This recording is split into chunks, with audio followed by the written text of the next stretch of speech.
여러분 안녕하십니까? 다시 찾아주셔서 감사합니다.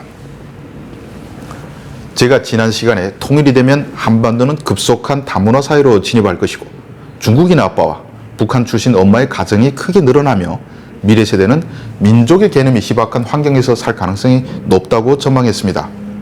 이런 미래가 암울하십니까? 그런데 정작 그런 환경에서 태어난 아이들은 별로 스트레스 안 받을지도 모를 일입니다. 오늘은 삶의 방식의 문제가 아니라 우리가 사는 한반도 이 땅이 어떻게 될지, 우리의 미래는 어디서 찾아야 되는지를 한번 고민해보는 시간입니다. 우리는 어렸을 때부터 우리나라를 산 좋고 물 맑은 기온이 온화한 금수강산 삼천리라고 배웠습니다. 하지만 우리 후손들도 그런 창가를 부를 수 있을까요? 제일 큰 문제는 기후의 변화입니다. 점점 여름이 더워지고 봄과 가을이 줄어들고 있습니다. 한국이 온대에서 아열대성 기후를 보이고 있다는 것은 우리 피부로 직감하고 있는 사실입니다. 환경부와 기상청이 2020년에 펴낸 한국기후변화 평가보고서 2020에 따르면 한국의 온난화 속도는 전 세계 평균보다 2배 넘게 빠르게 진행되고 있다고 합니다. 온실가스 저감 노력을 하지 않았을 경우 21세기 말 우리나라 온도는 4.7도 이상 오를 것으로 전망합니다.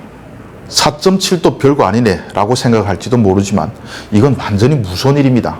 지난 1만 년 동안 빙하기에서 간빙기로 변하는 사이 올라간 지구 평균 기온이 딱 4도입니다.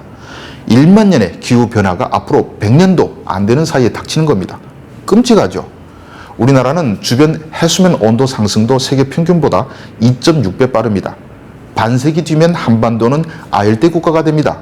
더는 사계절이 뚜렷한 금수강산 삼천리는 존재하지 않게 됩니다. 기후대전이라는 유명한 책을 낸 캐나다 출신 퀸 다이어라는 학자가 있는데 그는 저서에서 21세기 말에 적어도 한국의 온도는 6도 상승할 테고 한국인이 아무리 재주가 좋고 운이 좋다 해도 6도 상승을 견딜 재간은 없을 것이라고 했습니다. 4도가 아닌 6도, 8도가 오르면 이 땅은 더는 사람이 살기에 적절한 곳이 아닙니다. 어디로 가야 할까요? 21세기 말이면 우리 자식들이 살아가는 시대입니다. 이들을 위해 부모 세대인 우리부터 미리 준비해야 할 필요가 있습니다. 저희 개인적인 생각으로 그 해답은 연해주에서 찾고 싶습니다. 한국이 아열대가 된다는 것은 반대로 지금 동토의 땅으로 알려진 시베리아가 살기 좋은 온대 날씨로 바뀐다는 것을 의미합니다. 우리가 20세기 중반 느꼈던 그 좋았던 온대 날씨를 앞으로 시베리아에서 느낄 수 있다는 뜻입니다. 시베리아는 극동 지방을 포함한 면적이 무려 1380만 평방킬로미터로 한반도 면적 22만 평방킬로미터 약 60배가 넘습니다. 한반도와 맞닿은 연해주 면적만 16만 5,900 평방킬로미터로 한반도 면적의 4분의 3 정도에 이릅니다. 그런데 이 넓은 시베리아에 사는 인구는 불과 3,100만 명입니다. 중국 면적의 1.44배가 되는데 인구는 중국 인구의 2% 남짓 정도만 사는 겁니다. 연해주 인구도 한반도 면적의 4분의 3이나 되는데 인구는 200만 명이 채 안 됩니다. 시베리아는 지구의 마지막 천여지입니다. 세계 지하자원의 3분의 1, 담수자원과 산림자원의 5분의 1을 차지하고 있는 이 땅이 100년 뒤에는 인류가 살기 적합한 곳으로 바뀌게 되는 것입니다. 무연한 초원이 끝도 없이 펼쳐져 있어 농사에도 유리하고 오죽해는 세계 최대의 어장입니다. 앞으로 지구온난화가 가속화되고 교통수단이 발달하게 되면 전 세계 사람들은 살만한 땅을 찾아서 대이동을 시작할 것입니다만 갈 곳이 마땅치 않죠. 이때 가장 매력적인 지역이 바로 시베리아라고 봅니다. 17세기엔 미국이 있었다면 21세기엔 시베리아가 있습니다. 그런데 러시아는 시베리아 독자적 개발이 사실상 어렵습니다. 러시아 역시 저출산 현상이 두드러지는 국가로 2050년에 가서 러시아 인구가 현재 1억 4천만 명에서 3분의 1이 감소할 것이라는 전망이 있습니다. 전쟁까지 하다 보면 더 많이 줄겠죠. 러시아도 시베리아 인구에 관심이 큽니다. 개발시켜야 하는데 계속 인구가 주니까 푸틴 대통령은 2016년에 극동 지역에 이주하면 토지 3,000평을 공짜로 준다고 선포했습니다. 그런데 러시아 사람들이 안 갑니다. 유럽 쪽에 붙어 살지 땅 3,000평 받겠다고 가겠습니까? 그래서 시베리아나 연해주는 노동력이 없어 아직도 개발이 제대로 되지 않고 있습니다. 연해주만 봐도 20년 전에는 230만 명이 넘었지만 지금은 190만 명 선입니다. 이런 시베리아, 22세기에 지구에서 가장 희망이 될 땅이 멀리 갈 필요도 없이 바로 한반도 위에 붙어 있습니다. 시베리아 개발을 위해선 필요한 노동력을 14억이나 있는 중국에서 유입시키는 것이 제일 빠르고 쉬운 일 같지만 러시아는 그렇게 하지 않을 것입니다. 시베리아에 중국 사람들만 가득하게 되면 나중에 중국이 분쟁을 일으켜 그 땅을 차지할 위험이 매우 높습니다. 특히 연해주는 역사적으로 중국 영토였지만 19세기 중반 아편 전쟁을 거치면서 러시아 땅이 됐습니다. 우리는 고구려 땅도 찾겠다고 하는데 중국이 200년 전 자기 땅을 잊을 리 만무합니다.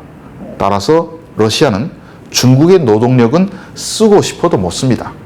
그럼 몸값이 비싼 일본 사람이 가겠습니까? 우리가 가겠습니까? 남은 곳은 딱 하나, 북한입니다. 시베리아 개발에서 가장 이상적인 노동력은 바로 북한에 있습니다. 한국의 국력이 아무리 커진다고 해도 러시아와 영토 전쟁을 하진 않겠죠. 러시아는 또 북한과 매우 밀접한 관계를 갖고 있는 국가이기도 합니다. 북한의 모든 기초 인프라는 러시아의 기술에 의존해 건설돼 있고 러시아 문화와도 친숙합니다. 북한 사람들은 미국과 같은 다민족 이민국가에서 벌어지는 종교적 신념에 기초한 테러를 일으킬 일도 없습니다. 바로 이 시베리아에서 현지의 자원, 북한의 저렴한 노동력과 한국의 기술과 자본이 결합되면 얼마나 이상적인 것일까요? 시베리아 면적이 너무 광활해 다 개발하지 못한다고 해도 우선 연해주 개발부터 남북이 공동으로 참가하면 참 좋겠습니다. 특히 황금의 삼각주 지역은 유엔이 인정한 제재 예외 지역이라 언제든 착수 가능합니다. 지금은 전쟁 때문에 어렵지만 길게 보면 다 가능한 일입니다. 이렇게 시베리아 개발에 한민족이 주도권을 갖고 참가하고 우리가 건설한 도시 등 삶의 기초 위에 러시아가 세계 각국의 이민을 받아들일 수도 있습니다. 더워서 펄펄 끓는 나라들이 많아지면 부자들부터 탈출하겠죠. 러시아로선 시베리아가 세계의 중심이 되는 것을 마다할 이유가 없지 않습니까? 남북이 공동으로 시베리아 개발에 뛰어든다면 북한의 대량 실험 문제도 해결할 수 있으며 경제 번영도 쉽게 해결할 수 있습니다. 노동력과 기술, 자금을 주고 자원을 받는 거죠. 나아가 한 세기 뒤에 기후재앙에서 벗어나 이주해 갈 수 있는 최후의 삶의 터전을 미리 주도적으로 만든다는 의미도 있습니다. 연해주만 우선적으로 개발해도 충분합니다. 연해주에는 이미 많은 북한 근로자들이 가서 일한 경험이 있습니다. 물론 김정은 체제가 존속하면 남북 합작은 문제가 많지만 통일 이후엔 한국이 주도적으로 연해주에 북한 근로자들을 흡수해 무수한 일자리를 만들 필요가 있다고 봅니다. 북한 근로자들을 연해주로 빨아들여야 한국이 치안도 안전합니다. 동시에 꼭 북한 근로자들만 연해주에 가는 건 아니니까 점점 늘어나는 한국의 청년 실업 문제도 해결할 수 있습니다.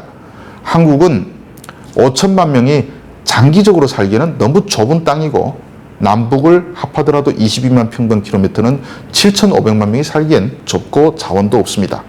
미래를 생각할 때 저는 연해주에 대해 꼭 관심을 가져야 한다고 생각하는 사람이고 어쩌면 우리 자식들, 손자, 증손자들은 연해주와 떼어놓고 살 수 없는 사람들이 될지도 모르겠습니다. 시청해 주셔서 감사합니다.